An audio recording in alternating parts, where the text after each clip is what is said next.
Everyone, ओम नमः शिवाय and welcome back to the channel. I hope कि आप सभी ठीक होंगे और अपना भी ध्यान रख रहे होंगे और आप सभी की तैयारी भी एकदम अच्छे से चल रही होगी। तो आज था 11 मई और आज मैंने लगाया था यूपीएसआई का मॉक टेस्ट। तो आई होप कि आप सभी ने भी लगा लिया होगा यूपीएसआई का मॉक टेस्ट। अपना स्कोर जरूर शेयर कर देना और आप सभी की परसेंटाइल क्या रही वो भी बता देना।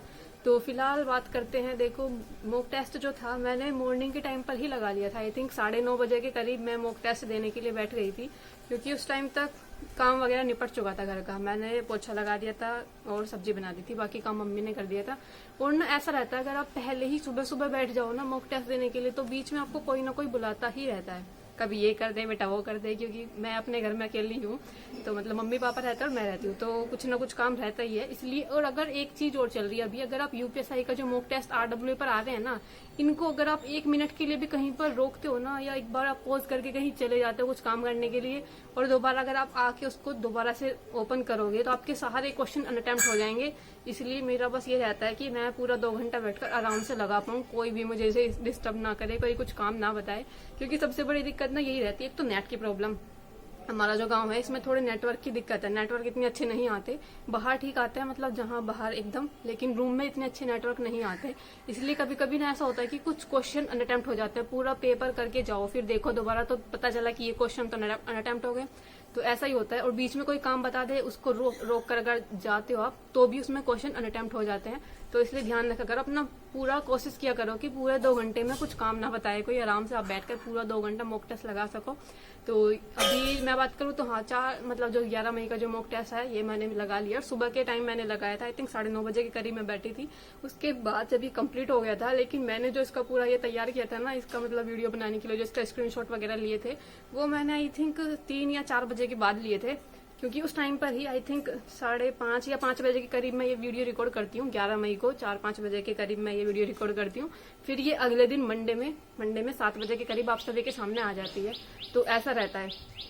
इसलिए अगर आप परसेंटाइल देखोगे तो परसेंटाइल भी ना उसी के अकॉर्डिंग होगी जिस टाइम पर मैंने वो स्क्रीनशॉट लिया था।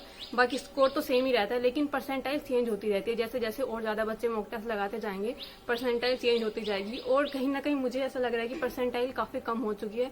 एक तो मैंने एक चीज और देखी है कि RW पर ना कुछ लोग ऐसे भी हैं जो मॉक टेस्ट लगाते हैं, जिनका शायद वो उस चीज की तैयारी नहीं कर रहे, लेकिन फिर भी वहां पर उस चीज का मतलब उस पर्टिकुलर कोर्स का मॉक टेस्ट लगाते रहते हैं। अब देखो, जैसे मुरीद भैया ये वो तैयारी तो नहीं कर रहे होंगे ना यूपीएसआई की, लेकिन वो मॉक टेस्ट लगाते हैं, उनके नंबर भी बहुत अच्छे आते हैं। तो अब आप यही देखो, जब इस तरह से अलग अलग लोग, अलग अलग बच्चे जो अलग अलग एग्जाम की तैयारी कर रहे हैं, वो मॉक टेस्ट लगाते हैं और उनका स्कोर जाता है इतना ज्यादा हाई, और उनकी वजह से हमारी जो रैंक है, हमारी जो परसेंटाइल है, वो पूरी कम हो जाती है। तो इसलिए इतना भी ज्यादा मुझे नहीं लगता, क्योंकि जहाँ देखो हर दूसरा बच्चा ये बोल रहा है कि मेरे 350 प्लस हैं, 360 हैं। मतलब क्या पढ़ाई कर रहे हैं, कहाँ से पढ़ रहे हैं, इतना सब कुछ। चलो जो भी है, फिलहाल अभी बात करते हैं कि देखो, पहले कुछ क्वेश्चन डिस्कस कर लेते हैं और उसके बाद बात करेंगे क्या स्कोर रहा है। सबसे पहले अगर मैं हिंदी की बात करूँ ना, तो हिंदी मुझे आज आसान लगी। हिंदी आसानी से हो रही थी, सिर्फ 1-2 क्वेश्चन ही थे जो मेरी गलती की वजह से, खुद की गलती की वजह से गलत हुए हैं। मतलब आ भी रहे थे लेकिन फिर भी गलत हो गए वो। एक तो हिंदी में तो थोड़ी ठीक थी, लेकिन पॉलिटी मेरी फिर से वही है, बेकार गई है। पूरी पॉलिटी वाला पार्ट मेरा बेकार गया है बिल्कुल। क्योंकि पॉलिटी ना अभी मैंने जितनी भी पढ़ी है, मुझे कुछ कुछ रिकॉल हो रहा था कि हाँ, बस कंफ्यूजन हो रहा था मुझे कि पढ़ तो रखे थे, लेकिन जैसे आर्टिकल थे कितने सारे, मैं उसमें कंफ्यूज थे कि 22वां था, ये 29वां आर्टिकल था, बस ये कंफ्यूजन थी मुझे उसमें। मतलब याद तो थी, लेकिन कुछ चीजें ना रिपीट या रिवीजन की वजह से शायद भूल जाती हूँ, इसलिए पॉलिटी में कम स्कोर हुआ है। मैथ में एवरेज ही है जो चीजें थी, लेकिन रीजनिंग में भी आज मेरे काफी सारे क्वेश्चन गलत हुए। तो सबसे पहले कुछ क्वेश्चन के बारे में बात करते हैं, उसके बाद स्कोर के बारे में बात करेंगे। तो ज़्यादा क्वेश्चन मैंने नहीं रखे हैं, फिर वीडियो बड़ी हो जाती है। अच्छा, मैथ में ना एक क्वेश्चन आया था कि किसी वस्तु को 12.5% की छूट पर बेचने के बाद भी 15% का लाभ होता है, तो वस्तु का अंकित मूल्य उसके क्रय मूल्य से लगभग कितने प्रतिशत अधिक है। कितना आसान सा सवाल था, हो भी गया था, लेकिन लास्ट में जब मैंने उसको पूरी संख्याओं को काटने के बाद जब उसको भाग वगैरह किया ना, तो मेरा 2 आया। 2 के बाद मैंने किया ही नहीं, मैंने कहा एक ही ऑप्शन में 2 है, यही होगा, तो ये लगा दिया। और उसके बाद मैंने पूरा क्वेश्चन गलत हो गया, इसमें डी बैठ रहा था। कहीं ना कहीं मेरी जो कैलकुलेशन मिस्टेक थी इसमें लास्ट में वो हुई थी। तो कुछ क्वेश्चन ना ऐसे भी गलत होते हैं, जिसमें अब मैं ये चीज भी ध्यान रखा करूंगी कि पहले पूरा देखना है कि पूरा आंसर बैठा नहीं बैठा। मुझे लगा 2 सिर्फ एक ही ऑप्शन में, तो यही होगा। मतलब अपनी कैलकुलेशन पे इतना ज्यादा ट्रस्ट था मुझे, सारी गलत हो गई। अच्छा, हिंदी में ना एक क्वेश्चन था कि कौन सा वाक्य अशुद्ध है। तो मतलब 3 तो मुझे बिल्कुल पक्का लग रहा था कि पहला और तीसरा और चौथे वाला, लेकिन सेकंड में ना थोड़ा सा कंफ्यूजन में थी मैं। फिर भी मैंने यही चूज किया कि सेकंड वाला ठीक है, क्योंकि विंध्याचल पर्वत पर घने जंगल इन्होंने बोल रहे हैं ना। स्टार्टिंग में जब मैं सोच तो रही थी कि हाँ ये विंध्य जम अचल, अचल यानी कि पर्वत ही बनेगा, और इन्होंने अलग से पर्वत शब्द दे रखा है और अचल माने भी पर्वत, तो कहीं ना कहीं ये नहीं जाएगा। लेकिन फिर भी मैंने ये लगाया कि शायद मैं ही ज्यादा सोच रही हूँ, इसलिए मैंने ये लगाया था कि पहला तीसरा और चौथे वाला गलत है, लेकिन दूसरे वाला ठीक है। तो ये क्वेश्चन मेरा गलत हुआ, जबकि पहले मेरे माइंड में चल रहा था कि सारे ही गलत हैं, लेकिन फिर भी ये लगा कि कोई ना कोई एक आधा तो सही होगा। ये क्वेश्चन गलत हुआ था। उसके बाद हिंदी में ही ये क्वेश्चन था, जैसे सारंग ले सारंग चली, कई सारंग की ओट, सारंग झीनो पाए के, सारंग कई गई चोट। तो इसमें पूछा होता है कि कौन सा अलंकार विद्यमान है। मैं बताती हूँ मैंने क्या किया। मैंने ज्यादा इतना वो नहीं किया, लेकिन ये था ना कि इसमें जैसे सारंग जो वर्ड है ना 5 बार दे रखा है, और हमें सर ने, मतलब जहां से मैंने पढ़ा था एक सर थे, उन्होंने ट्रिक बताई थी कि अगर कोई वर्ड जो है विषम संख्या में उसकी आवृत्ति होती है और सम संख्या में उसकी आवृत्ति हो रही है, तो वहां पर या तो श्लेष बनेगा या यमक। यमक में सर ने बताया था कि सम संख्या में आवृत्ति होती है किसी भी वर्ड की सम संख्या में, लेकिन यहाँ पर हो रही थी 5 बार आया होता सारंग, इसलिए मैंने श्लेष लगाया, क्योंकि ये ट्रिक बताई हुई थी किसी टीचर ने, और इतने वेल नोन टीचर है, कोई ऐसा नहीं है कि जो लोग ऐसे ही ट्रिक से बताते रहते हैं, बहुत अच्छे टीचर हैं, मतलब ठीक टीचर है, उन्होंने बताई थी। तो मैंने इस वजह से ये लगा दिया था कि यहाँ पर स्लेस बन रहा है 1 2 3 4 5, मैंने कहा कि 5 बार सारंग आ रहा है, इसलिए यहाँ पर ये बनेगा।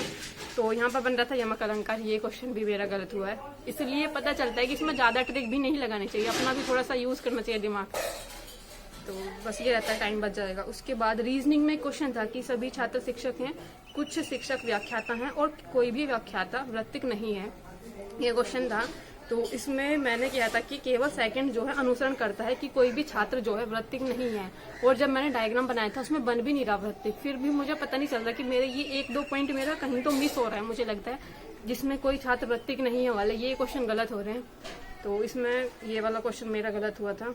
उसके बाद एक क्वेश्चन था कि एक वाणिज्यिक वर्ग में 10 लड़के और 15 लड़कियां हैं, 3 छात्रों को यादृच्छिक रूप से चुना जाता है, संभावना है कि 2 लड़के और 1 लड़कियों को चयन किया जाता है। तो ये क्वेश्चन मेरा नहीं हुआ था।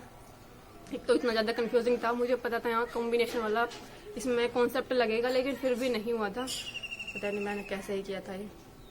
उसके बाद एक और क्वेश्चन था कि एक HR सलाहकार के रूप में आपको एक प्रमुख कंपनी द्वारा किसी व्यक्ति का शीर्ष पद पर भर्ती के लिए कहा गया है, अगर आप लिंग को लेकर संवेदनशील नहीं है तो आप, मैंने लगाया था कि आप एक उपयुक्त व्यक्ति का चयन करना पसंद करेंगे, यानी कि जो उस काम को करने के कैपेबल होगा, मतलब जो उस पद के लिए उपयुक्त व्यक्ति होगा उसका चयन करेंगे। लेकिन ये क्वेश्चन मेरा गलत हुआ है, क्योंकि संवेदनशील नहीं बोला हुआ है।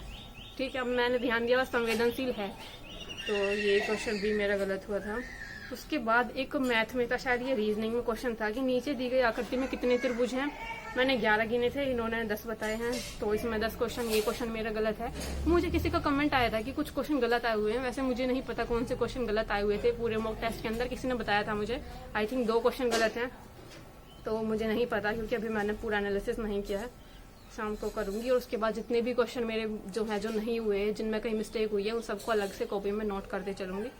तो ये वाला क्वेश्चन भी गलत हुआ था। और उसके बाद आई थिंक क्वेश्चन तो इतने ही थे, तो क्वेश्चन इतने ही थे, जो सभी क्वेश्चन मैंने आप सभी को बता दिए। देखो हिंदी में मैंने आपको 2 क्वेश्चन बताए, एक तो वो सारंग वाला क्वेश्चन था और एक क्वेश्चन था हिंदी के अंदर वो विंध्याचल पर्वत वाला, यही 2 क्वेश्चन गलत थे आई थिंक मेरे, और बाकी ठीक थे। तो फिलहाल बात करते हैं ओवरऑल स्कोर की, क्या स्कोर रहा है। रीजनिंग में मेरे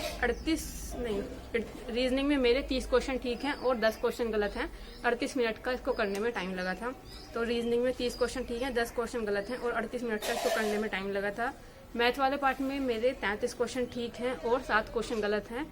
1 घंटा 1 मिनट का इसको करने में टाइम लगा था। उसके बाद हिंदी में मेरे 38 क्वेश्चन ठीक हैं और 2 क्वेश्चन गलत हैं, और जो टोटल टाइम हिंदी को करने में लगा था वो 8 मिनट का लगा था। और हिंदी में 2 क्वेश्चन कौन सी गलत है वो मैंने बताया भी आपको, एक तो सारंग वाला और एक विंध्याचल पर्वत वाला, यही 2 क्वेश्चन गलत थे। हिंदी आसान आई हुई थी आज वैसे, तो हो गए थे हिंदी के इतना ही आता स्कोर। और जीके जीएस पॉलिटी वाले पार्ट में मेरे 17 क्वेश्चन ठीक थे, 23 क्वेश्चन गलत थे और 9 मिनट का इसको करने में टाइम लगा था। और अगर मैं पूरे टाइम की बात करूँ तो पूरा टाइम दिया था मैंने 1 घंटा 57 मिनट ये दिखा रहा है, तो पूरा टाइम दिया था। इनकरेक्ट आंसर के लिए भी 40 मिनट लगे हुए हैं, तो इनकरेक्ट आंसर के लिए 40 मिनट दिखा रहा है, इनकरेक्ट के लिए 40 मिनट और करेक्ट आंसर के लिए 1 घंटा 17 मिनट। कभी कभी ना समझ भी नहीं आता ये टाइम कैसे काउंट कर रहे हैं, इधर उधर पता नहीं गलत सा ही लगता है, कभी कभी इनका टाइम काउंट किया हुआ। तो बाकी अभी बात करते हैं स्कोर की। देखो स्कोर की अगर मैं बात करूँ तो स्कोर मेरा रहा था 295, 400 में से 295, और रैंक जो रही है 4891 रैंक रही है, और 15,000 के करीब उस टाइम तक बच्चों ने लगा लिया था।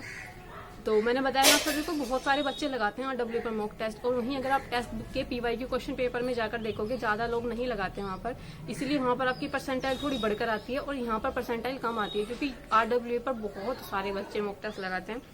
तो इसको रहा था 295, 400 में से रैंक थी 4891 और परसेंटाइल थी 67, करेक्ट क्वेश्चन थे 118 और गलत क्वेश्चन थे 42 और एक्यूरेसी थी 73%।